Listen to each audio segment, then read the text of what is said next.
ایسے لوگ جن کو اللہ کے ذکر اور نماز پڑھنے اور زکات دینے سے نہ سوداگری غافل کرتی ہے نہ خرید و فروخت، وہ اس دن سے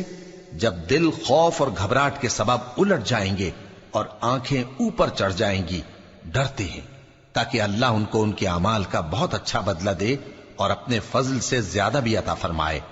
اور اللہ جس کو چاہتا ہے بے حساب رزق دیتا ہے۔ اور جن لوگوں نے کفر کیا ان کے اعمال کی مثال ایسی ہے جیسے میدان میں ریت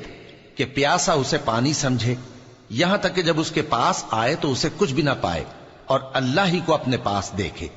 تو وہ اسے اس کا حساب پورا پورا چکا دے، اور اللہ جلد حساب کرنے والا ہے۔ یا ان کے اعمال کی مثال ایسی ہے جیسے گہرے سمندر میں اندھیرے جس پر لہر چڑھی چلی آتی ہو اور اس کے اوپر اور لہر آ رہی ہو اور اس کے اوپر بادل ہو، غرض اندھیرے ہی اندھیرے ہوں، ایک پر ایک چھایا ہوا، جب اپنا ہاتھ نکالے تو کچھ نہ دیکھ سکے۔ اور جس کو اللہ روشنی نہ دے اس کو کہیں بھی روشنی نہیں مل سکتی۔